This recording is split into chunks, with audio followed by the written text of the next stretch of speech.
નમસ્કાર દર્શક મિત્રો. શુક્રવાર સાથે કોણ જાણે કેમ બ્લેક શબ્દ જોડાઈ જતો હોય છે. ગઈકાલે શુક્રવાર હતો અને ગઈકાલે એક એવા સેક્ટરમાં ધબડકો વળ્યો, કારણ કે શેરોના ક્ષેત્રમાં તો કંઈ હજુ રોકાણકારોને હાશકારો થાય એવું દેખાતું નથી. સ્ટોક માર્કેટ તો અત્યારે શોક ભવનમાં છે, એના કારણો પડે છે. પણ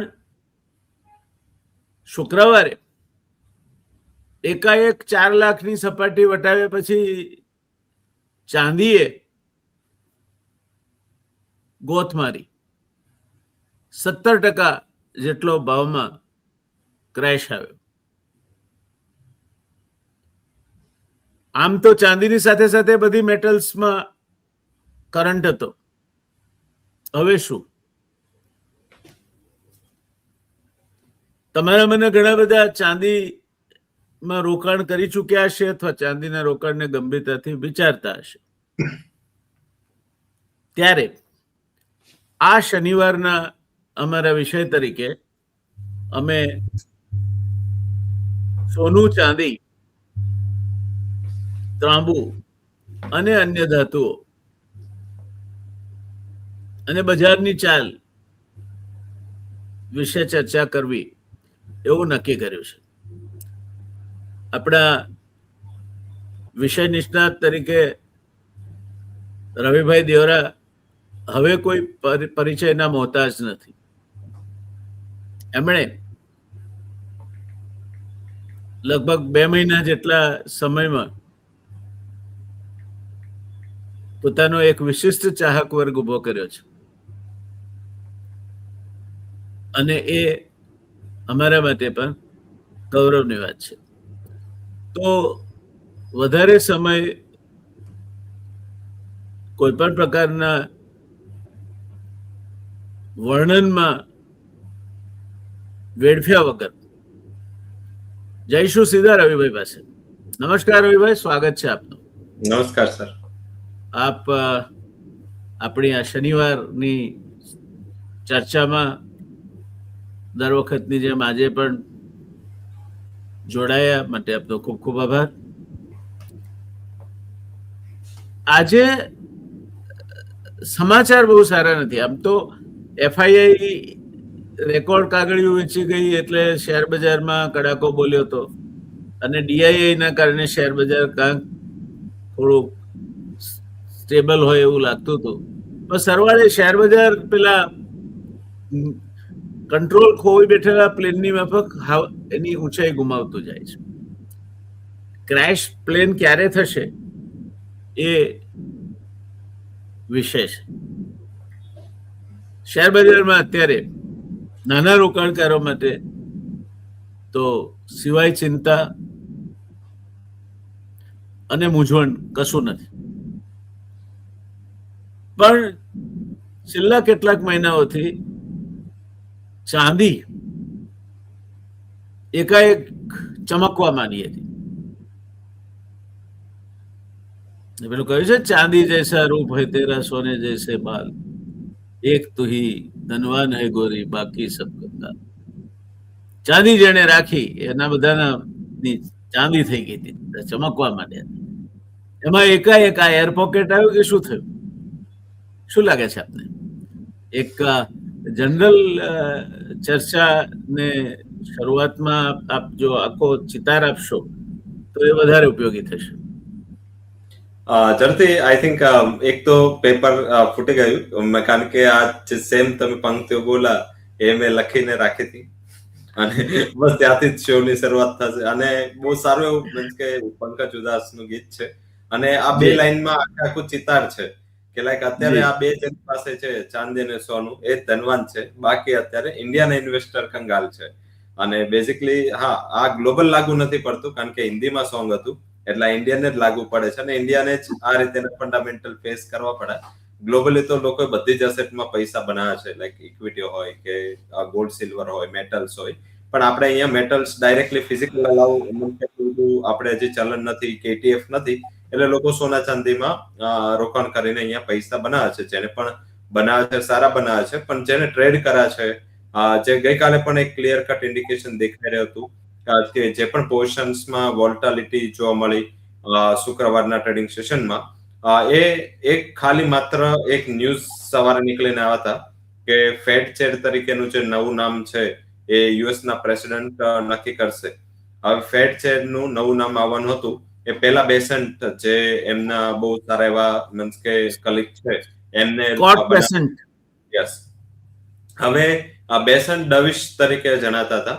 બધાને એવું હતું કે બેસન્ટ આવશે એટલે ઇન્ટરેસ્ટ રેટ બહુ સારી એવી કટ થશે, પણ આપણે પહેલા શોથી કહી રહ્યા છે કે આ બેસન્ટના હાથમાં નથી. એફઓએમસી આખી કમિટી હોય છે અને કમિટીની મેજોરિટીથી આ ઇન્ટરેસ્ટ રેટ ડિસાઇડ થતા હોય છે.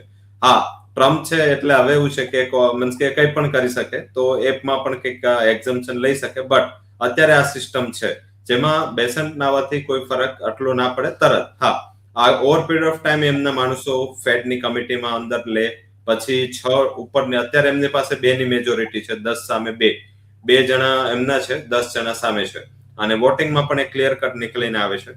હવે આ વખતે જો બેસન્ટ આવે તો ત્રીજો વોટ એમનો થાય, તો પણ હજી બીજા 2 થી 3 લોકોને એમની તરફ કરવા પડે અને એ થોડો ટાઈમ લે. તમે કોઈ પણ વાર જ્યારે ત્યારે કોઈ એનાલિસિસ કરો છો, આપણે ઘણી વાર આની વાત કરી છે કે બોન્ડ માર્કેટને પહેલા જો તમે બોન્ડ માર્કેટ જોશો તો ખ્યાલ હતું, કારણ કે જો આવી રીતે થવાનું હોત તો અમેરિકાની જે 10 વર્ષની બોન્ડ yield છે, જે 4 ચાલી રહી કે 3 થઈ જાય, 2 થઈ જાય, એની સામે વધીને 4.27 4.28 ગઈકાલે થઈ ગઈ સવારમાં, જ્યારે ન્યૂઝ નીકળીને આવે, અને ઓલરેડી 4 ઉપર સસ્ટેન હતી. એટલે બેઝિકલી એ ન્યૂઝમાં નામ આવું કેવિન વોશ. હવે કેવિન વોશ છે એ એક અત્યાર સુધી એમની જે છબી છે એ થોડા મીન્સ કે હોકિશ મીન્સ કે ફેડ મેમ્બરની એમની છબી છે. એટલે હોકિશ એટલે શું કે ઇન્ટરેસ્ટ રેટ વધારવા માટે કે ઇન્ટરેસ્ટ રેટને એક ટાર્ગેટેડ ઇન્ફ્લેશન ઉપર ફોકસ કરવા માટે જાણીતા છે. જ્યાં સુધી મીન્સ કે આગળના પણ એમના જ્યારે વોટિંગ રહ્યા, એમની જ્યારે કમેન્ટ રહી, તો એ આટલા બધા સહમત નથી કે ઇન્ટરેસ્ટ રેટ કટ અમેરિકામાં આ લેવલથી થવા જોઈએ. હવે એમનું નામ નોમિનેટ થાય એટલે માર્કેટને તરત જ એવો અંદાજ આવ્યો કે હવે જે પોલિસી, જે માર્કેટની મિથ હતી અને જે રીતે ટ્રેડ અનાપ શનાપ જે સોના ચાંદીમાં તેજી હતી આ રીઝનના હિસાબે, એ કદાચ નહીં થાય, અને એના જ હિસાબે મીન્સ કે પ્રાઇઝીસમાં કરેક્શન આ એક એનું ફંડામેન્ટલ રીઝન છે, જે હાલમાં અત્યાર સુધી મીન્સ કે મેં આ 3 દિવસ જોઈ, 3 દિવસ ગુરુવાર રાતથી આ થયું, શુક્રવાર શનિવાર, આ 3 દિવસમાં ક્યાંય પણ આ રીઝન નથી આવી રહ્યું. એટલે એકચ્યુઅલ રીઝન આ છે જ્યાં હજી કોઈને આ રીઝન મળ્યું નથી, અને મળશે ત્યાં તો મુવમેન્ટ ઓલરેડી ખતમ થઈ ચૂકી છે. તો બેઝિકલી આ એક મોટું રીઝન છે, અને જેના હિસાબે પ્રાઇઝીસમાં કરેક્શન હતું. હવે સેકન્ડ કે આપણે આ વાત કરી ફંડામેન્ટલ રીઝનની, કે આ રીઝનના હિસાબે આ વસ્તુ ટ્રિગર થઈ. ટેકનિકલ રીઝન શું હતું? ગુરુવારના મોડી રાત્રે અમેરિકામાં જે એના બિટકોઇન છે, એમાં મીન્સ કે બિટકોઇનમાં એક જ સાથે એક બહુ મોટો ટ્રેડ સેલિંગનો આવ્યો, અને બિટકોઇન જે ફ્લેટ ચાલી રહ્યો હતો સીધો 60% કરેક્ટ થઈ ગયો. બિટકોઇનમાં આટલી મોટી મુવમેન્ટ આવે એટલે જે લોકો એક્ઝિસ્ટિંગ પોઝિશન લીધી છે એ લોકો ડરી જાય કે કંઈક આવ્યું. જ્યારથી ટ્રમ્પ આવે છે ત્યારથી જો મુવમેન્ટ આવે તો પણ બધાને એવું થયું કે કંઈક આવ્યું, એટલે બધા જ ડરી ગયા, અને બધાએ શું કર્યું, પોતાના ઇક્વિટીઝની પોઝિશન, પોતાની કોમોડિટીઝની પોઝિશન બધું લાઇટ કરવાનું સ્ટાર્ટ કરી દીધું, કારણ કે બિટકોઇનમાં કોઈ મોટા ફંડે બિલિયન્સ ઓફ ડોલરનો એક સાથે સોદો નાખ્યો હતો. હવે આ થયું એટલે માર્કેટ તરત ન્યૂઝ ફાઇન્ડ કરવા માંડ્યું, માર્કેટને ન્યૂઝ ના મળ્યા, અને બહુ મોટું કરેક્શન ગુરુવારે મોડી રાત્રે આવી ગયું હતું સોના ચાંદીમાં, પરંતુ ન્યૂઝ ના મળવાથી પાછું ગ્રીન ઝોનમાં આવી ગયું, કારણ કે માર્કેટને એવું થયું આ તો રમત થઈ ગઈ. હવે આ પોઝિશન કોની હોઈ શકે? હવે વર્લ્ડમાં ઘણા બધા હેજ ફંડ છે, ઘણા બધા મોટા, કારણ કે ઇન્ડિવિજ્યુઅલ ઇન્વેસ્ટરની તો હિંમત નથી બિલિયન્સ ઓફ ડોલર એક સાથે ગોલ્ડ, સિલ્વર, મીન્સ કે તમે સિલ્વરનું જે માર્કેટ કેપ કટ થયું હતું, $2 ટ્રિલિયન, $3 ટ્રિલિયન વોશ થઈ ગયા. તો આઈ થિંક એ સેમ થયું. સેકન્ડ કે માઇક્રોસોફ્ટની એના આગળના દિવસે અર્નિંગ આવી હતી. હવે માઇક્રોસોફ્ટનું જે માર્કેટ કેપ છે, એ માઇક્રોસોફ્ટનું માર્કેટ કેપ એક દિવસમાં આપણી ઘણી બધી કંપનીઓના કમ્બાઇન્ડ માર્કેટ કેપ અને ત્યાંની લિસ્ટેડ 90% કંપનીઓના કમ્બાઇન્ડ માર્કેટ કેપ કરતા વધુ ધોવાયું. તો એના હિસાબે લોકોને એ ખ્યાલ ના આવ્યો કે રિઝલ્ટના હિસાબે ઇક્વિટી કરેક્ટ થયું, એટલે બધાએ સોના ચાંદીમાં પણ વેચ્યું. પછી થોડું રિયલાઇઝેશન થયું, એટલે શુક્રવારે જ વહેલી સવારે આ પ્રાઇઝીસમાં ફરીથી જ્યાં હતા $5500 એ આસપાસ ગોલ્ડના ભાવ આવી ગયા, ચાંદીના પણ જ્યાંથી કરેક્ટ થયા હતા પ્રાઇસ આવી ગયા. પણ સવારે પાછું યુએસ પ્રેસિડેન્ટ તરફથી આવું કમેન્ટ આવ્યું કે એ એક જ વીકમાં મીન્સ કે ફેડ ચેરનું નામ અનાઉન્સ કરી દેશે. અને બેસન જે છે એ પહેલેથી જ આ રેસમાંથી બહાર નીકળી ગયા હતા, ગયા વીકે ન્યૂઝ આવી ગયા હતા. એટલે હવે જે નવું નામ આવ્યું એ વોશનું આવ્યું.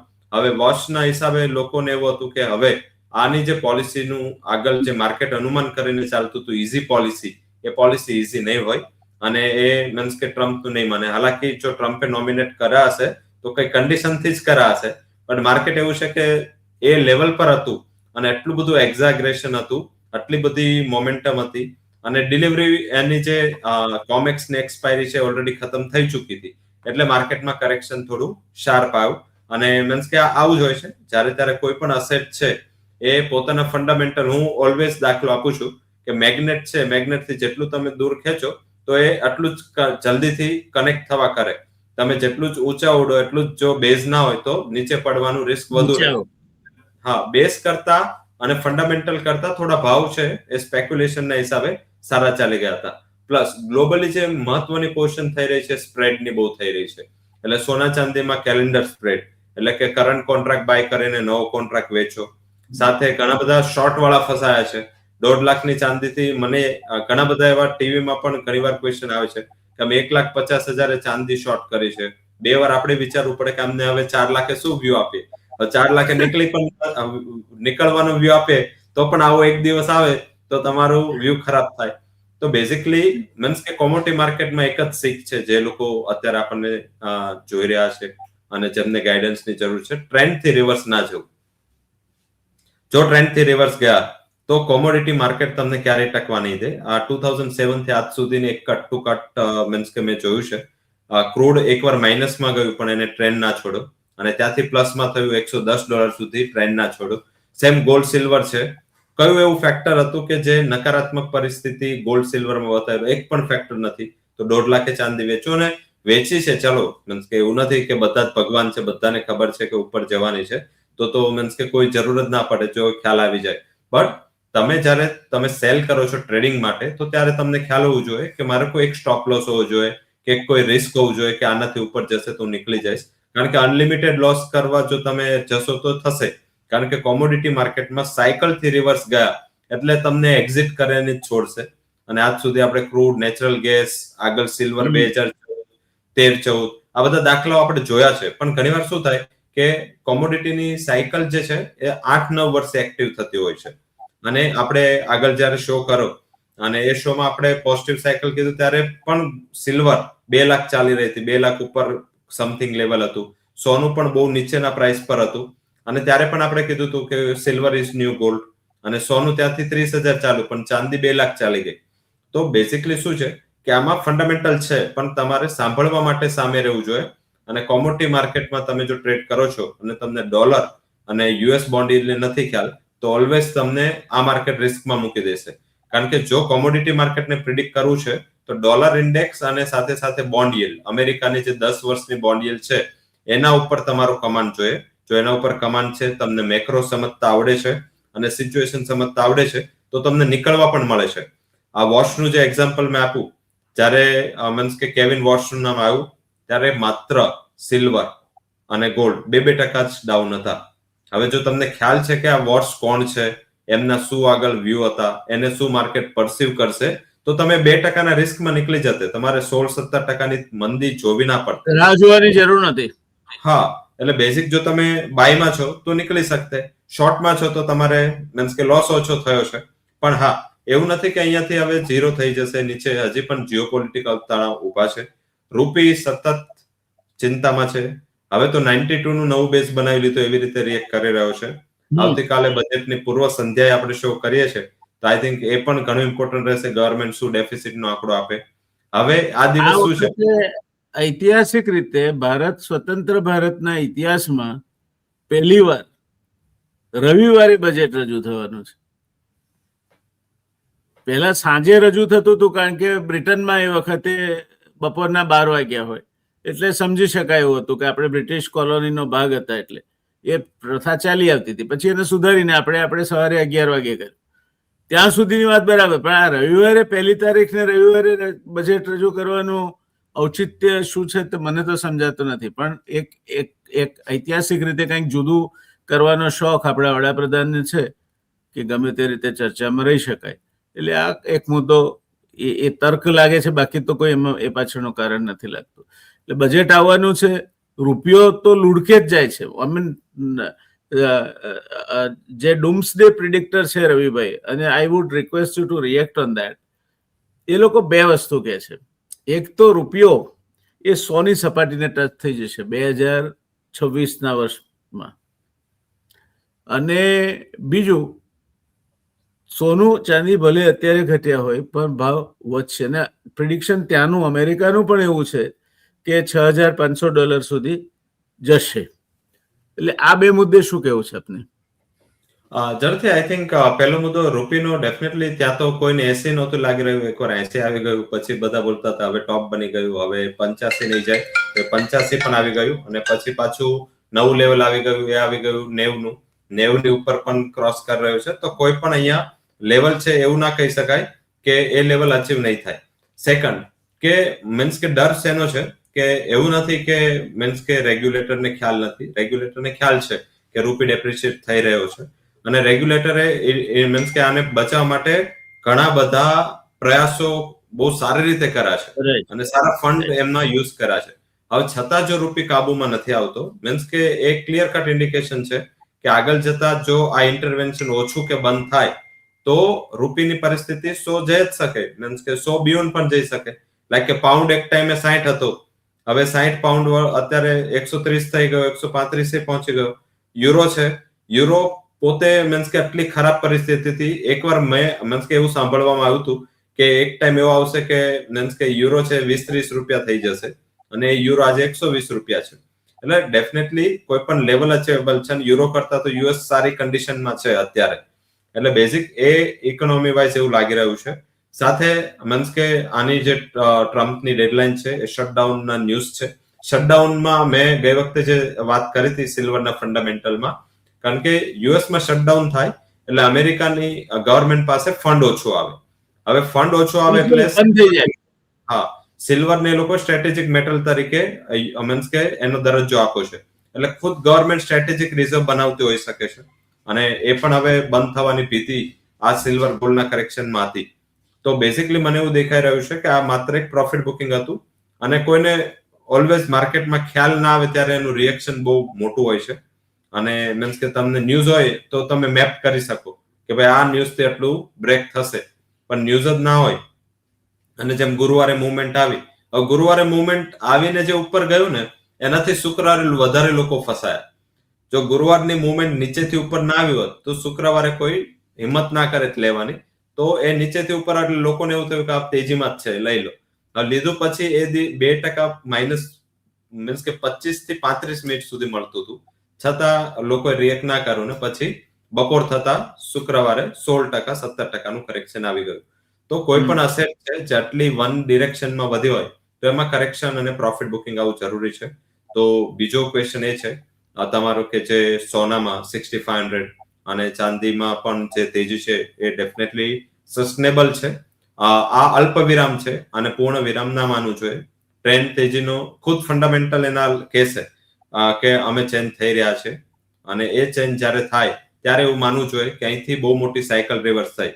કારણ કે સવારમાં લોકો ટાર્ગેટ મીન્સ કે અલગ આપતા હોય છે, અને સેકન્ડ જો મુવમેન્ટ આવી ગઈ તો નીચેના એટલા બધા મીન્સ કે લોકો સવારમાં લોકો સિલ્વરમાં 5 લાખની વાત કરતા હતા, અને જેવું કરેક્શન આવ્યું લોકો 2 લાખ આવી ગયા. એટલે આપણે સિલ્વરમાં તો મીન્સ કે કેવું એનાલિસિસ હોય છે ખ્યાલ નથી, અને ઇન્ક્લુડિંગ ઘણા એનાલિસ્ટો પણ એવું હોય છે કે જે થોડું માર્કેટના મોમેન્ટમ સાથે પોતે મીન્સ કે ચડી જાય છે. ઓલવેઝ એનાલિસ્ટનું કામ શું છે, દીવાદાંડી જેવું હોય છે. એનાલિસ્ટનું કામ હોડી જેવું નથી હોતું. હોડી શું હોય કે નૌકા હોય ને એ પાણી સાથે વેગ સાથે તરે, આગળ જાય પાછળ જાય, તો એ એનાલિસ્ટનું કામ નથી, એ ક્લાયન્ટ છે. એમનું નેચર એ હોડી જેમ મીન્સ કે પાણીના વેગ સાથે ઉપર નીચે થાય. પણ જે એનાલિસ્ટ હોય એને તો દીવાદાંડીની જેમ સક્ષમ રહેવું જોઈએ પોતાના વ્યૂમાં, અને એ ઓછા લોકો છે જે આ કરી શકે છે.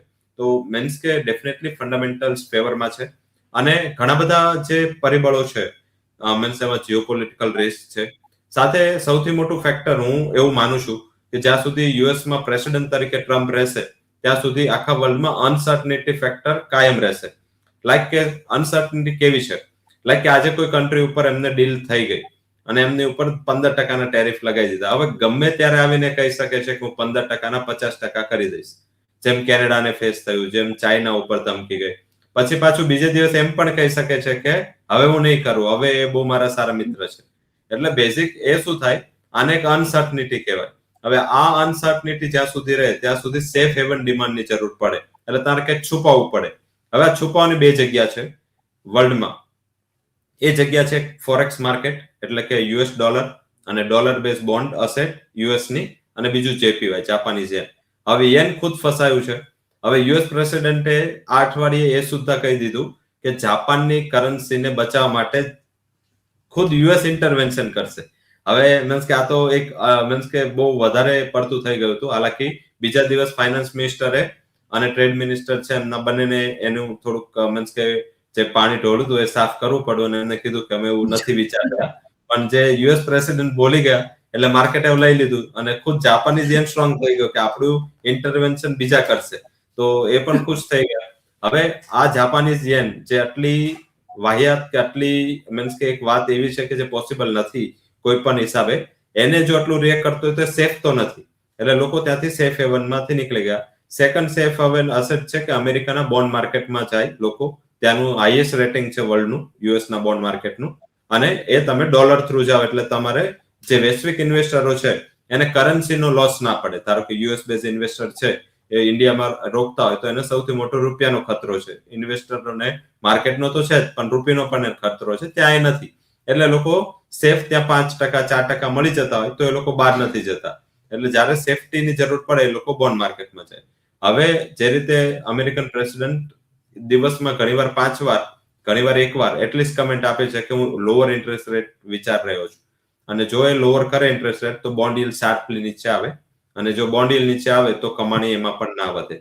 તો એટલે લોકો હવે ગોલ્ડ એકમાત્ર એવો એસેટ ક્લાસ છે જ્યાં અત્યારે લોકો પ્રિફર કરી રહ્યા છે. આપણે માઇક્રોસોફ્ટનું રિઝલ્ટ જોયું, રિઝલ્ટમાં કોઈ ખરાબી નહોતી, રિઝલ્ટ ઇન લાઈન હતું, પણ એનું જે પ્લેસમેન્ટ હતું કે એક ક્વાર્ટરમાં જે ચાલી ગયું હતું એના હિસાબે પ્રાઇસીસમાં કરેક્શન શાર્પ આવ્યું.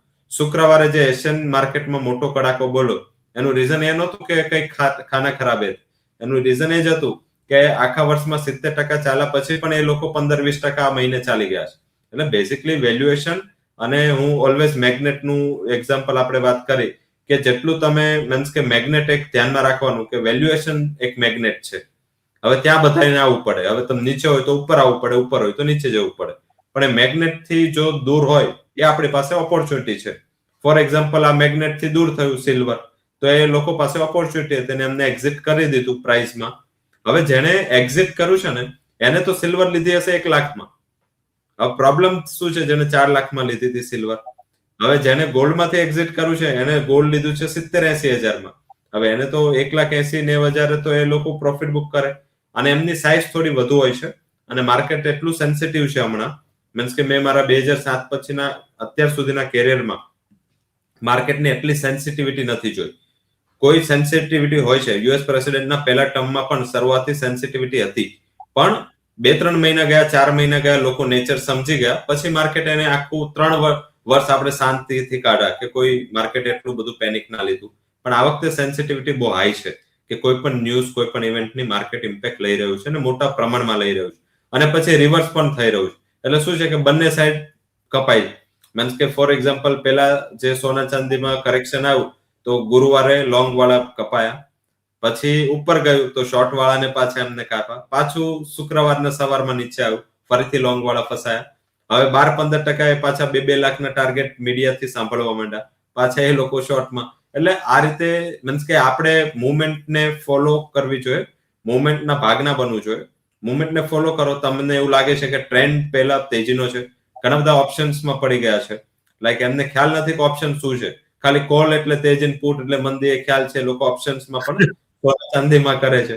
અને હવે તો ક્રૂડના ઓપ્શનનું વોલ્યુમ તમે જોવો જે વધી રહ્યું છે, અને યુએસ નું એક પાર્ટ નું મોટું વોલ્યુમ ઇન્ડિયન કરે છે, આર્બિટ્રેજ કરવા માંડ્યા છે ત્યાં આપણે.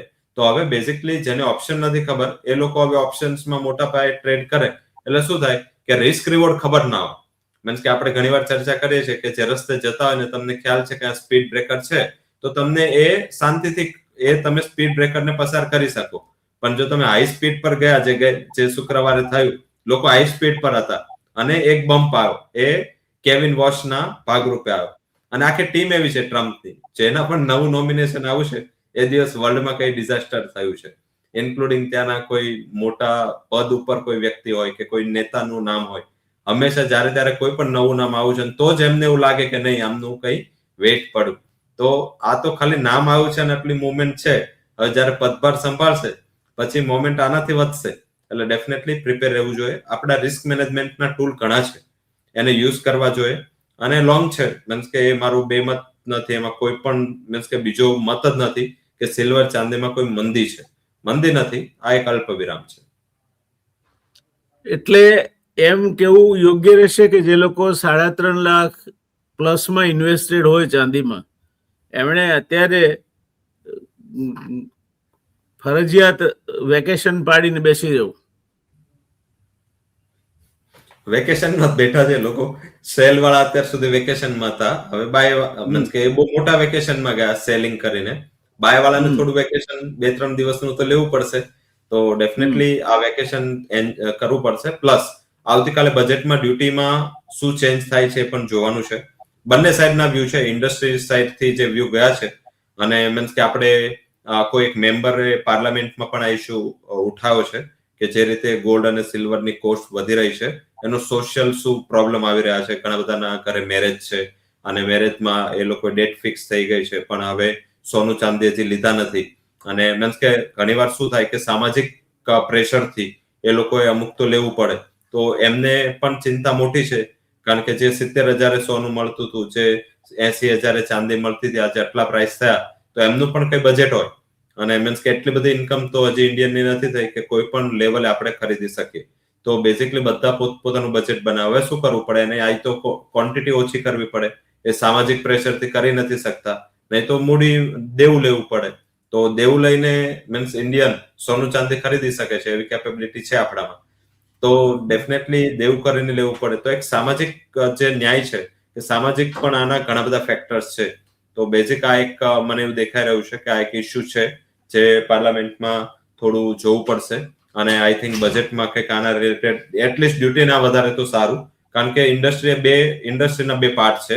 એક પાર્ટ છે જેને સૌથી પહેલા કન્સલ્ટેશન આપે છે કે તમે ડ્યુટીને ઇન્ક્રીઝ ના કરો, જે છે એ જ રાખો. અને ઇન્ક્લુડિંગ તમે વર્લ્ડ ગોલ્ડ કાઉન્સિલ છે, જે WGC, એને વધારશે તો દાણચોરી થશે, એમાં કઈ તો એમને પણ કીધું છે કે તમે કઈ ના કરો, તમને પૈસા તો એટલા જ મળે છે. લાઈક કે તમે વધારવા માંગો છો તો જે 70,000 તમને મીન્સ કે આપણે ડ્યુટી હતી 15%, હવે એ તમારે 6% છે, પણ 70,000 વાળો પ્રાઇસ તો ગયો છે, એટલે અમાઉન્ટમાં તો એ જ મળી રહ્યું છે સરકારને. અને જો વધારે તો શું થાય કે આપણે સોલર, આ તે બધી ઇન્ડસ્ટ્રી જે આપણે ઇમ્પોર્ટ પર જ ડિપેન્ડન્ટ છે ટોટલી. તો મીન્સ કે હિન્સિંગ એક છે જે સિલ્વર પ્રોડક્શન કરે, પણ આપણી ખપતને પૂરી નથી કરી શકતું, એટલે આપણે ઇમ્પોર્ટ કરીએ છીએ સિલ્વર. હવે જે ઇમ્પોર્ટ કરીએ છીએ આપણે હાઈ ડ્યુટી પે કરીને ઇમ્પોર્ટ કરવી પડશે, અને એક બહુ મોટું ઇમ્બેલેન્સ થઈ જાય. કારણ કે સ્પોર્ટમાં મીન્સ કે અહીંયા જે હિન્સિંગ પ્રોડ્યુસ કરે છે કે અહીંયાના પ્રોડ્યુસર જે પ્રોડ્યુસ કરે છે અને જે બહારથી આપણે જે લાવશું એ વચ્ચે બહુ મોટો આર્બિટ્રેજ ઉભો થઈ જાય. કારણ કે 6% તો છે અત્યારે. હવે જો પણ ડ્યુટી વધારવામાં આવે ચાંદીમાં, તો આર્બિટ્રેજના હિસાબે બહુ મોટું હલનચલન માર્કેટમાં થાય. અને આ ઇન્ડસ્ટ્રીયલ યુસેજની કોમોડિટી છે, જે આપણા સેન્સિટિવ સેક્ટર છે, જે સોલાર ઉપર આટલી બધી મહેનત કરી, જે આપણે ડેટા ઉપર, AI ઉપર, મેન્યુફેક્ચરિંગ, ચીપ, આ તે જે આપણે અત્યારે મહેનત કરી રહ્યા છે, જો ચાંદી મોંઘી થાય તો આપણી ઇન્ડસ્ટ્રીને ઘણો મોટો પ્રોબ્લેમ થાય. તો સ્કોપ નથી અને કરવું પણ ના જોઈએ. અને મારા હિસાબે ટેક્સ તો ગવર્મેન્ટને સારો મળી જ રહ્યો છે. બંને સોના ચાંદીની 6% ઇમ્પોર્ટ છે ડ્યુટી, પણ હેન્ડસમ ઇન્કમ આવી રહી છે. હા, ગવર્મેન્ટનો એક માત્ર એવો ઓબ્જેક્ટિવ હોઈ શકે કે કદાચ આ NPA ના થાય. મીન્સ કે કારણ કે સોનું ચાંદી જે પણ પરચેસ કરે છે, તો પર્ટિક્યુલર ચાંદી તો ઇન્ડસ્ટ્રીયલ યુઝમાં જાય છે, પણ સોનામાં શું છે કે આઈ થિંક એક NPA તરીકે વર્ક કરે છે, કે તમારી તિજોરીમાં કે તમારા ઇન્વેસ્ટમેન્ટમાં એક સ્ટક થઈ જાય છે. એટલે સરકારનો કદાચ એ પોઈન્ટ ઓફ વ્યૂ થી સેકન્ડ જે વર્ક છે એને એવું આપ્યું છે કે તમે ડ્યુટી હાઇક કરો. તો બહુ મિસ છે. તો આઈ થિંક મારા હિસાબે નરવા કુંજરો રાખવું જોઈએ. ડ્યુટી ચેન્જ ના થાય તો મારા હિસાબે તમને ફરીથી એક સપ્તાહ બાદ માર્કેટની જે જૂની મોમેન્ટમ હતી એ ચાલુ થશે. એટલે શોર્ટ વેકેશનમાં જાઓ. એવરેજની ક્યારેય ટ્રાય ના કરો. કોમોડિટી માર્કેટમાં ક્યારેય એવરેજ ના કરવી જોઈએ. કોમોડિટી માર્કેટમાં તમારો ભાવ આવે અને જો તમને ડર લાગતો હોય તો નીકળવાની જલ્દીથી હિંમત કરવી જોઈએ.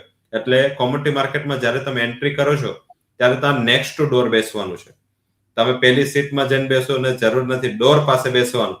એટલે જો કંઈ પણ અનસર્ટનિટી થાય કે ભાગવું પડે એવી પરિસ્થિતિ થાય એટલે સીધું ડોરથી આપણે પહેલા ભાગવા જોઈએ. આપણે પહેલા કોઈ ના આવવું જોઈએ. તો બેઝિક એ સૌથી મોટું આમાં ધ્યાન રાખવું જોઈએ. કારણ કે આમાં ઘણીવાર શું થાય ખબર છે, આપણે 4 લાખ લીધી છે ચાંદી ફોર એક્ઝામ્પલ કોઈ, અત્યારે 3 લાખ આવી ગઈ, પાછી 4 આવશે એટલે એનો માઇન્ડસેટ 5 લાખનો જ રહેશે. એવું નહીં વિચારે કે મને એક લોસ થયો તો અત્યારે ભાવ ટુ ભાવ છે તો એકવાર હું નીકળી જાઉં. આપણે શું છે ત્યારે ગ્રેડમાં રહીએ, પાછી 3.5 આવે એટલે વેચી દઈએ. સેમ ફાર્મર કરે છે.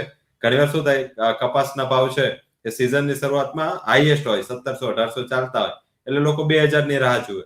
એ 1700-1800 1300-1200 પ્રાઇસ આવી જાય એટલે પછી તો શું, ના તો ખાઈ શકે ના તો થૂકી શકે, એટલે પછી ઉભા રહે. હવે પછી જો જેવું 1400 ગયું ને એવું વેચી દેશે. હાલાકી જયારે 1400, 1700 હતું, 1800 હતું ત્યારે આપણે નહીં વેચ્યું. હા, એટલે બેઝિક આ માઇન્ડસેટ કોમોડિટીમાં ના ચાલે. કોઈ પણ એગ્રીકલ્ચર હોય, નોન એગ્રીકલ્ચર, આમાં એક માઇન્ડસેટ એવું રાખવું જોઈએ કે જે વસ્તુ મારી પાસે આવી રહી છે એ મને પ્રોફિટ દઈ રહી છે અને સારો, કારણ કે આ ઇન્વેસ્ટમેન્ટ નથી એ માઇન્ડમાં રાખો. ધારો કે તારી પાસે કોઈ શેર છે, XYZ કંપનીનો શેર છે, તમે 100 રૂપિયામાં લીધો છે, આજે 120 થઈ ગયો, તમને એવું છે 200 પણ જઈ શકે. સારી કંપની છે, સારા ફંડામેન્ટલ છે અને 50-60% એવી કંપનીઓ છે જે ગયેલા પણ છે, જે પોતાના ભાવથી ડબલ પણ થયા છે. તો એ થઈ શકે કારણ કે એમાં દર વર્ષે શું એડ થાય છે, કંપનીનો પ્રોફિટ, કંપનીનું ડિવિડન્ડ, કંપનીની ગ્રોથ, એ બધું એમાં એડ થઈને શેરનો ભાવ વધે છે. સિલ્વર ને ગોલ્ડમાં એવું નથી. ત્યાં 100-200 આ 8-9 વર્ષે એક વર્ષ એવું આવે છે જ્યાં ભાવ ડબલ ઉપર રિટર્ન આપે છે અને સાયકલ છે કોમોડિટીઝની. પછી 7-8 વર્ષ એ લેવલે સ્ટક થઈ જાય છે. એટલે આ વખતે જ્યાં જ્યાં આ ભાવ રૂકશે ત્યાં ઘણા વર્ષો પછી કાઢશે, એ પછી લાંબી બ્રેક લેશે. પણ હજી સુધી મને એવું લાગી રહ્યું છે કે જે પ્રમાણની સિલ્વરની એટલીસ્ટ ડિમાન્ડ છે કે જે ફંડામેન્ટલ વાઇઝ ગ્લોબલી આપણે જઈ રહ્યા છે, સપ્લાય બેલેન્સનો સિનારીઓ છે, સિલ્વરમાં હજી શોર્ટેજ છે. અને અન્ય મેટલ્સ આપણે ત્યારે વાત કરી હતી, કોપર ઇઝ ન્યૂ સિલ્વર, અને કોપરે યથાર્થ કરી આપું, આપણા શો પછી 40-50% રિટર્ન આપું. મેં મારી લાઈફમાં આટલા શોર્ટ ટાઈમમાં કોપરને કે અન્ય મેટલ્સને ક્યારે પણ 15-20% વધતા નથી જોઈ એક સાઈડ. આ એક સાઈડ સારું ચાલી ગયું કારણ કે એને સિલ્વરનું બેકઅપ મળી ગયું. કારણ કે સિલ્વરની અલ્ટરનેટ કોપર છે, જે આપણે ત્યારે પણ ચર્ચા કરી હતી કે મીન્સ કે ઇન્ડસ્ટ્રીને ના પોસાય સિલ્વર તો પછી એને કોપર સિવાય કોઈ ઓપ્શન જ નથી. હા, કોપરનો ઓપ્શન પૂરો થાય પછી એલ્યુમિનિયમનો ઓપ્શન હોય. તો બેઝિકલી કારણ કે કોપર એટલે ના વાપરે કારણ કે ઘણી સેન્સિટિવ ટેકનોલોજી એવી છે જ્યાં 100 ઇનપુટ અને 100 આઉટપુટ જોઈએ છે પાવરનું, ત્યાં ક્યારે પણ સિલ્વર સિવાયની મેટલ્સ યુઝ ના થાય. બીજું છે કોપર લોસીસ કહેવાય છે, જે કોપરના કારણે જે ટ્રાન્સમિશન લોસ થાય એને હિસ્ટોરિક અથવા તો કોપર લોસીસ કહેવાય છે. એટલે it doesn't give 100 out of 100. જી, અત્યારે તમે પાવર લો, કોઈ પણ પાવર કંપની, મીન્સ કે ઘણી બધી કંપનીઓ લાઈક IEX સાથે બધી કંપનીઓને પાવર આપે છે. હવે તો પાવર સ્પોટમાં વેચાય છે. જો તમારા પાસે આવે તો લોકો 5-10% લોસ લે છે તમારી પાસે પાવરનો. જે સપ્લાય, ધારો કે ફોર એક્ઝામ્પલ અહીંયાથી જમ્મુ કાશ્મીરથી સપ્લાય આવી છે, હિમાચલથી સપ્લાય જો ગુજરાત આવી છે, તો એ વચ્ચે જેટલું એ પાવરનું પરિવહન છે એટલું તમારી પાસે લોસ લે છે. હવે કારણ કે વાયર છે એ સિલ્વરના નથી હોતા, હાલાકી હોત તો આજે આપણે ક્યાં હોત, પણ હા, ફોર્ચ્યુનેટલી સિલ્વરના નથી હોતા અને એના હિસાબે કોપરના હિસાબે આ ટ્રાન્સમિશન લોસ હોય છે. એ સિલ્વરમાં નથી હોતો. એટલે ઘણી ટેકનોલોજી છે ત્યાં વાપરવું જ પડશે. લાઈક જ્યારે આપણે અવકાશના રિલેટેડ જે પણ બનાવતા હશું ટેકનોલોજી અને એના રિલેટેડ ત્યાં તો આર્ટિફિશિયલ ઇન્ટેલિજન્સ, AI છે, સાથે સોલાર છે, અહીંયા આ પોસાય નહીં. Yes, auto this electrical vehicle batteries, EV ની બેટરીઝ છે. હાલાકી EV ની બેટરીઝમાં હવે સંશોધન ઘણા થઈ રહ્યા છે. ઓટોની બેટરી રવિભાઈ 67 થી માંડીને 87 કિલો વજનની આવે છે. અને આખી ઓટોમાં 60% કોસ્ટ તો એનું જ હોય છે. લાઈક કે તમે બેટરીનું રિપ્લેસમેન્ટ કરો તો 60% કોસ્ટ તમારે ગણી લેવાની. એટલે બેઝિકલી આ સિલ્વર ત્યાં યુસેજ થઈ શકે, પણ ઘણી બધી ટેકનોલોજી છે લાઈક સોલાર છે. તો સોલાર આપણું એક જીવન જરૂરિયાતની વસ્તુ છે અને જે સોલાર છે એમાં જે લાઈક કે સિલ્વર વપરાય છે, સોલારમાં એટલા કોઈ પ્રોફિટ માર્જિન હવે રહ્યા નથી. કારણ કે ધીમે ધીમે મારું એવું માનવું છે, આ ઇક્વિટીનો પોઈન્ટ ઓફ વ્યૂ છે, પણ મારું એવું માનવું છે કે પાવર સેક્ટરમાં શું થશે, જે રીતે આપણે પાવર રિફોર્મ કર્યા છે, જે રીતે આપણે પાવર બધી કંપનીઓ આપણા છત પર, મીન્સ કે જે 10 વર્ષમાં આપણે સોલાર પ્રત્યેનું આપણું લગાવ છે, થોડું વિન્ડ આપણે ચાલુ કર્યું હતું પણ વિન્ડ એટલું સક્સેસ ના ગયું, પણ સોલાર જે સક્સેસ થઈ રહ્યું છે, પાવર કંપનીઓ પાવર બનાવીને વેચશે કોને? બેઝિક હવે આગળ જતા ટ્રાન્સમિશન ઇન્ડસ્ટ્રીમાં પણ હવે smaller plants on Yes. Site generation of electricity માટેના ઇન્ડસ્ટ્રી માટે પણ આવી ગયા છે. ચાઇના જી, has taken a lead in that. And break even point is the 2.5 years. Like કે તમે આજે કોઈ પાવર જનરેશન માટે 1 કરોડનો પ્લાન લગાવો છો તો 2.5 વર્ષમાં તમારા પૈસા ફ્રી થઈ પૈસા જાય. પાછા આવી જાય છે. તો એના હિસાબે બધી જ કંપનીઓ પોતાની જમીન હોય જ, કારણ કે જે કંપની ખોલી શકે તો જમીન બમીન હોય તો એ પોતાને આઈધર તો પોતાના છત પર કે ગમે એમ કરીને પોતાની પાવર ડિમાન્ડ તો એ લોકો પૂરી કરે છે. ઘણી કંપનીઓ તો પાછો પાવર પણ આપે છે, તો એ વેચવા પણ માંડ્યા છે. તો બેઝિકલી આના હિસાબે એક મોટું પાવર સેક્ટરનું રિફોર્મના હિસાબે ઇન્ડિયામાં એક ખપત બહુ છે. ચાઇના સ્ટેગ્નન્ટ છે, અમેરિકા સ્ટેગ્નન્ટ છે. હાલાકી સિલ્વરમાં ઘણા લોકો એક રીઝન સોલાર આપે છે. સોલાર છે એ કોઈ નવું ટેકનોલોજી નથી. હાલાકી સોલારની જે અલ્ટરનેટ જે યુએસએ પોતાની આખી સ્ટ્રેટેજી ચેન્જ કરી, કારણ કે ત્યાં તો સોલાર પોસાય જ નહીં અને 6 મહિના તો ત્યાં સોલાર હોય પણ નહીં, સૂર્ય જ ના હોય તો સોલાર ક્યાંથી હોય? એટલે લોકો પોતે આખું ક્રૂડ અને ગેસ પર પોતે ડાયવર્ટ થઈ ગયા. એટલે આખો જે ભાર છે ચાઇના અને ઇન્ડિયા પર આવ્યો. એટલે અહીંયા ચાઇનાએ ચાઇના 700 ગીગાવોટ નાખ્યો છેલ્લા કેટલાક વર્ષોમાં. ભારતે 100 નો વધારો કર્યો. ચાઇનાએ ઓલ્ટરનેટ એનર્જીમાં 700 ગીગાવોટ, ભારતે 100 નો વધારો કર્યો. બે દેશ, પહેલો નંબર 700 અને બીજો નંબર 100. આટલો ફરક છે બે વચ્ચે. અને એ ફરક મોટો છે, લાઈક કે બહુ મોટો ફરક છે. અને આઈ થિંક કે એના હિસાબે મીન્સ કે સિલ્વરમાં શું છે કે સિલ્વર એક જગ્યાએ ધારો કે તમે બેટરીમાં નાખી દીધી કે સિલ્વર તમે અહીંયા મીન્સ કે સોલારમાં નાખી, તો આમની જ્યાં સુધી લાઈફ સાયકલ પૂરી નહીં થાય ને ત્યાં સુધી રિસાયકલિંગમાં નહીં આવે. સોનું શું છે કે એક લેવલથી ઉપર જાય, ધારો કે આજે ફોર એક્ઝામ્પલ કોઈના મેરેજ છે અને સોનું આ ભાવે એમને પોસાતું નથી, તે શું કરશે? જૂના ઘરેણા છે જે મમ્મીના છે કે પડેલા છે એને રિસાયકલ કરીને નવા કરશે. ચાંદીમાં પોસિબલ જ નથી, કારણ કે ચાંદીમાં આટલું જલ્દી રિસાયકલિંગ માટે અવેલેબિલિટી નથી હોતી. તો એના હિસાબે એક લેવલથી સ્ટ્રક થતું જાય છે. જે ટેકનોલોજી એઆઈમાં યુઝ થાય છે, એઆઈની 7-8 વર્ષની એફિશિયન્સી છે, તો 7-8 વર્ષ સુધી તો નવી ત્યાંથી ચાંદી રિસાયકલિંગમાં આવશે જ નહીં. અને ચાંદી છે બાય પ્રોડક્ટ છે, એટલે એ પ્રોડ્યુસ એટલી જ થશે જેટલી મેટલ થશે. અને મેટલનું પ્રોડક્શન છેલ્લા 2 વર્ષથી એક સાઉથવર્ડ ડિરેક્શનમાં છે, નીચે જઈ રહ્યું છે. એટલે ચાંદી થોડું મીન્સ કે જે સેક્ટરમાં વપરાય છે આર્ટિફિશિયલ ઇન્ટેલિજન્સ, એવી રીતે એની તેજી આર્ટિફિશિયલ લોકો માને છે પણ છે નહીં. સેકન્ડ સોનું મેં કીધું, સોનાનું એક જ યુઝ છે વર્લ્ડમાં અત્યારે જે મેજર થઈ રહ્યો છે એ છે ટ્રમ્પની પોલિસી અને ટ્રમ્પના કમેન્ટ સામે પોતાની સુરક્ષા. હવે સોનું એટલી સુરક્ષા માટે બધાને જરૂરી છે. આપણા ત્યાં પણ કહેવત છે ને રવિભાઈ કે સુખે સાંભળે સોની ને દુઃખે સાંભળે રામ. એ તમે સુખમાં હો ત્યારે સોનું લેવું. મીન્સ કે તમારા પોતાના પૈસા હોવા જોઈએ, સ્પેક્યુલેશન ના હોવું જોઈએ, એના પર વ્યાજ ના લાગતું હોવું જોઈએ, તમારે તાત્કાલિક એના પૈસાની જરૂર ના હોવી જોઈએ, તો તમે સોનામાં ચાંદીમાં રોકો. જી. અને મીન્સ કે એમાં કેવું છે, સોનામાં તમે કહેવત કીધી, એ કહેવતને થોડી એક્સટેન્ડ કરવી હતી પણ હવે એ ટાઈમે એમને યાદ ના આવ્યું.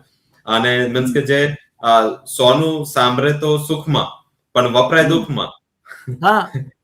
જ્યારે ત્યારે અનસર્ટનિટી હોય. કોવિડમાં 55,000. હું એનો અર્થ એ રીતે જોઉં છું કે તમે સુખમાં હો ત્યારે સોનું લો કે ચાંદી લો. એનો અર્થ એ કે તમે પોતાના પૈસેથી લો છો, વ્યાજનો પૈસો નથી, ઉછીનો લીધેલો પૈસો નથી. એ પૈસો તમારી સેફટી સિક્યોરિટી માટે તમે વાપરો છો. તો એ ભાવ ગમે તેટલા ક્રેશ થશે તો તમારી પાસે સ્ટેઇંગ પાવર છે. નહીં તો ક્રેશ થશે એટલે તમે પોતે ક્રેશ થવા માંડશો. ઘણા બધા લોકો આપે જે કહ્યું ને કે હવે એમાં વાયદા કરવા માંડ્યા છે ને જાત જાતના બધા રમતો કરે છે, એ કોમોડિટીમાં ના થાય, એ હેરાન થવાના ધંધા છે. પ્લસ મને ચિંતા બેઝ મેટલની ક્યારે થઈ?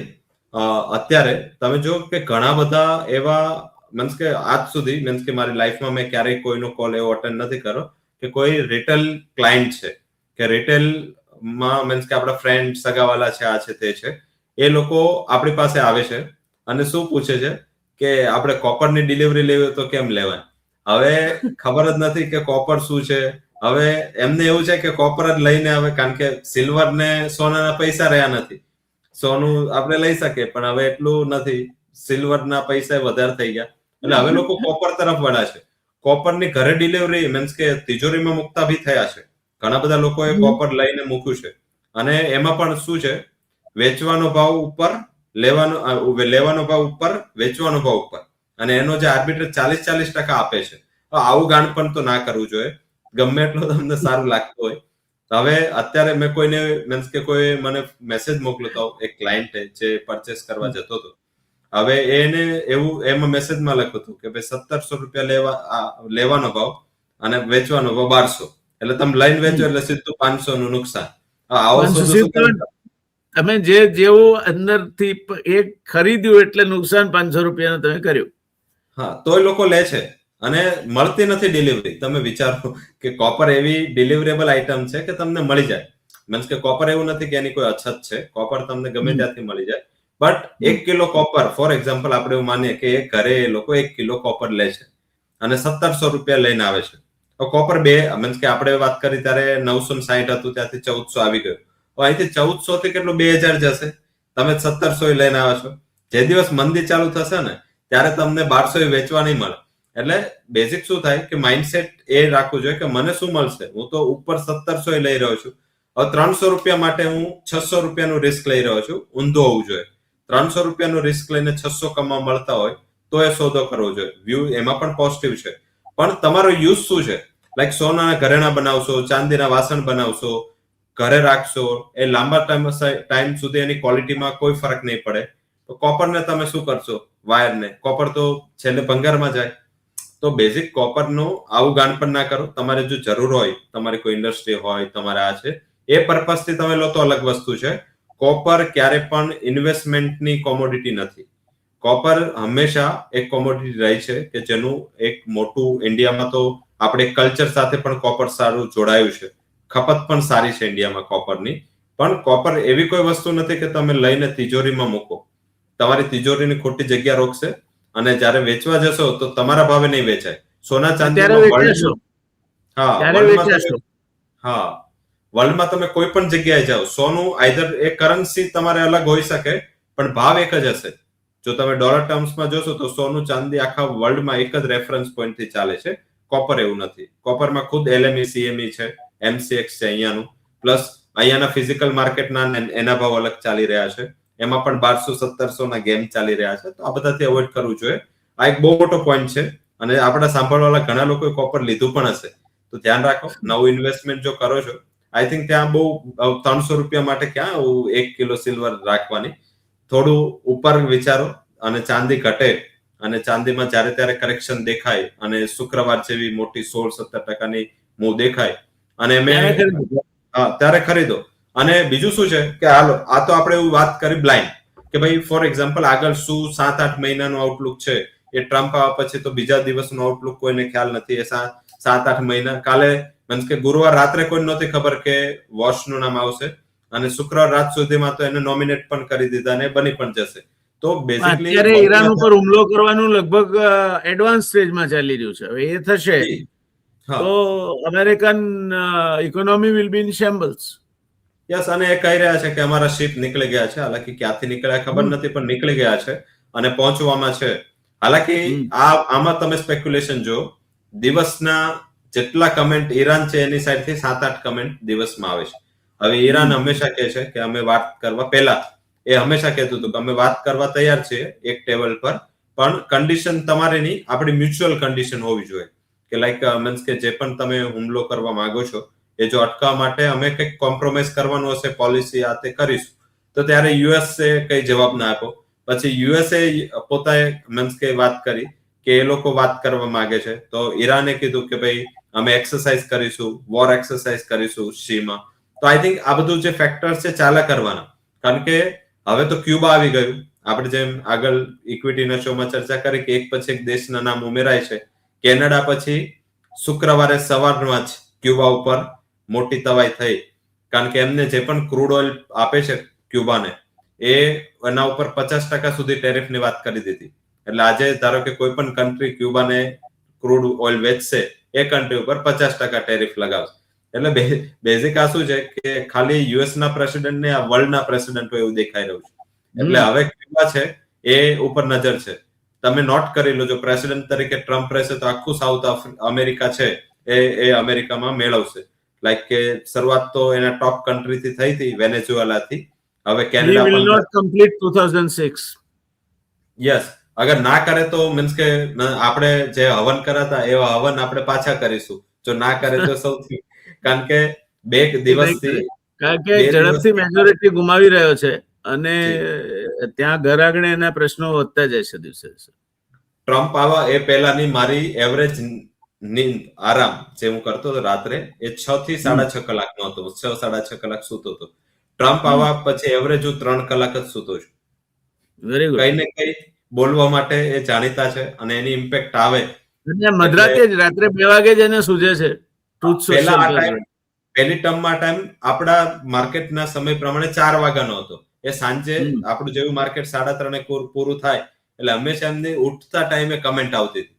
જેવું એમનો ઉઠવાનો ટાઈમ હશે 4 વાગ્યાનો તો એક્ઝેક્ટ એ ટાઈમે એમની કોઈ ને કોઈ ટ્વીટ આવી જતી હતી. પહેલા ટ્વિટર પર ટ્વીટ કરતા હતા.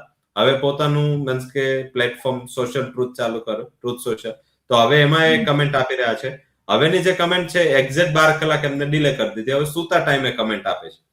એટલે સૂતા ટાઈમે શું મૂડમાં હોય, આખા દિવસનું ટેન્શન બેન્શન બધું જ માર્કેટ પર નીકળે અને કમેન્ટ એમને એટલી હાર્શ હોય છે અને એ હાર્શ કમેન્ટ એટલી બધી હોય કે આઈ થિંક એ મીન્સ કે જ્યારથી આવે છે ત્યારથી એના હિસાબે શું થાય કે આ અમારા ક્લાયન્ટ માટે કે આપણી સાથે મીન્સ આ બધું સ્ટડી કરવું બહુ જરૂરી છે.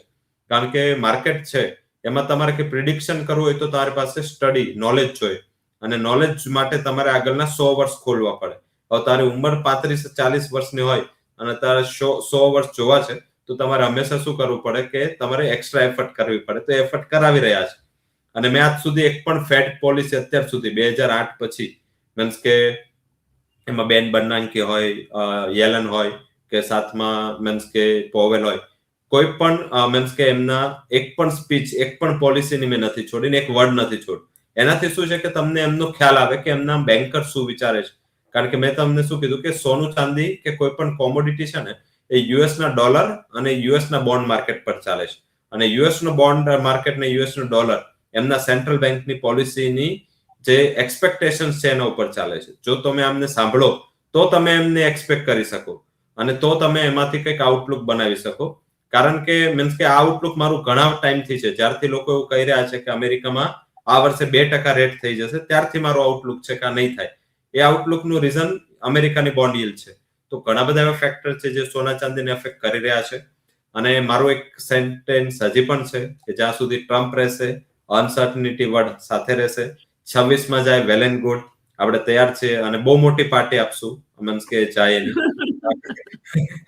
આ બધા યજ્ઞ થાય એનું તકલીફ છે. મજૂરોની માફક તમને ઉચકી જશે. ના આપણને ઉચકીને કઈ મળે નહીં. મધુરને ઉચકીને તો ક્રૂડ એટલું $500 બિલિયન તો લઈ લીધા અને હજી ઘણું કેટલું લેશે ખ્યાલ નથી ને વર્લ્ડની 15-16% તો રિઝર્વ એની પાસે છે. આપણી પાસે ક્રૂડ નથી. આપણી પાસે નોલેજ છે. એટલે બેઝિકલી એ ઉચકશે તો એને હું નોલેજ આપીશ ત્યાં જઈને કે કેમ પોલિસી બનાવે. બાકી બીજું કઈ મારી પાસેથી લઈ ના શકે. એટલે બેઝિકલી અત્યારે કેવું છે રવિભાઈ, ખૂબ મજા આવી. It was a very nice discussion અને summing up we can say કે સિલ્વરમાં કરેક્શન આવ્યું છે. ગભરાઈ જવાની જરૂર નથી. ખોટ ખાઈને વેચવાની જરૂર નથી જો તમારા પૈસા હોય તો. અને નહીં તો તમે કોઈ પણ રોકાણ કરો તેના પ્રેમમાં ના પડો. તમે નક્કી કરો કે મારે આટલું આમાં રિટર્ન જોઈએ, એટલું આવે પછી નીકળી જાઓ. પછી 200% એમાંથી વધી જતું હોય તો તમને કોઈ ફરક નથી પડતો. પણ જો બેસી રહેશો તો ચાન્સીસ આર કે તમે એમાં ગુમાવો પૈસા. એટલે કયા લેવલે કેટલો પ્રોફિટ બુક કરવો છે તે તમારી પાસે સ્પષ્ટતા હોવી જોઈએ. યસ, આમાં એક બાબત ઉમેરું છું. આપણે મીન્સ કે ઘણા બધા લોકો ઇક્વિટી જાણતા હશે, આઈપીઓ જાણતા હશે. આઈપીઓ નું મીન્સ કે આટલું બધું ખાલી ઇન્ડિયા નહીં આખા વર્લ્ડમાં આઈપીઓ નું શું કામ આટલું બધું લોકોને મીન્સ કે પ્રેફર કરે છે કંપનીઓ. પોતાનો સ્ટેક આટલા બધા વર્ષોની મહેનત, ધારો કે આજ કોઈ પ્રમોટર છે એને કોઈ કંપની ઊભી કરી છે અને આઈપીઓ લાવવા માટે એને ઘણી મહેનત કરી, એને દિવસ રાત નથી જોયા, એને મહેનત કરી છતાંય સારા કે ખરાબ કોઈ પણ વેલ્યુએશન જો અલગ કરીએ તો પણ એ 25% 20% સ્ટેક આપી અને શેર માર્કેટમાં આવે છે, આઈપીઓ લાવે છે. એનું રીઝન શું છે ખબર છે? એનું રીઝન એ છે કે એને ઓબ્લિગેશન નથી જોતું ડેટનું કે ભાઈ મારે હર મહિને ઇન્ટરેસ્ટ રેટ પે કરવું, હર મહિને મારે કોઈ મારા ઉપર લાયબિલિટી ફિક્સ કરવી. એના કરતા હું કોઈને પાર્ટ આપી દઉં 20%નું અને એ પૈસાથી હું મારો ધંધો કરું અને એ કંપની બહુ ગ્રો થઈ છે. જે કંપની ડેટ લઈને ગ્રો કરવાની ટ્રાય કરી છે કંપની વર્લ્ડમાં ટોપ કંપની બની નથી. જે કંપની ઇક્વિટી લઈને જેને આગળ વધ્યા છે તો સેમ જે તમે કહી રહ્યા હતા કે જો તમારા પૈસા હશે અને જો તમે ઇન્વેસ્ટમેન્ટ કર્યા હશે તો તમને માઇન્ડમાં વાગશે નહીં, ઓબ્લિગેશન નહીં રહે કે ભાઈ આ તો મારા તો ગયા પણ મારું ઇન્ટરેસ્ટ થઈ ગયું. પણ જો તમારા ખુદના પૈસા હશે, જો તમે ઇક્વિટી આપી હશે, તો મારા હિસાબે તમને આટલું માઇન્ડમાં પ્રેશર નહીં આવે અને આખી જે માઇન્ડસેટની ગેમ છે ને એમાંથી તમે ફિયર અને ગ્રીડના મીટરમાંથી બહાર જઈ શકશો. આ જે આપણે વાત કરી ને એને ધીરુભાઈ અંબાણીએ અમલમાં મૂકી હતી. એને કન્વર્ટેબલ જે બોન્ડ આપે એમાં એક શેર આપે ને બાકીનું ખોખું રહે, વિચ વિલ બીકમ બોન્ડ. એ પછી ફ્રેક્શન પ્રાઇસે એમણે કન્વર્ટ કર્યા. એટલે that debt was converted at a very nominal cost into equity. So that was a invention or kind of newfound technology of converting debt into equity at a fractional cost. Yes. એટલે વાત સાચી, તમારી સાથે સંમત છું. તો ધન્યવાદ રવિભાઈ, મળતા રહીશું આવતા શનિવારે વળી પાછા બીજા એક વિષય સાથે. અને ત્યાં સુધી આશા રાખીએ બધું સમૂહસૂત્ર ચાલે અને ટ્રમ્પ તમને 3 કલાકની ઊંઘ લેવા દે એ શુભકામનાઓ સાથે વાત આપણે સમાપન તરફ લઈ જઈએ છીએ. ધન્યવાદ દર્શક મિત્રો, આપનો પણ ધન્યવાદ. મળતા રહીશું. હવે શું છે?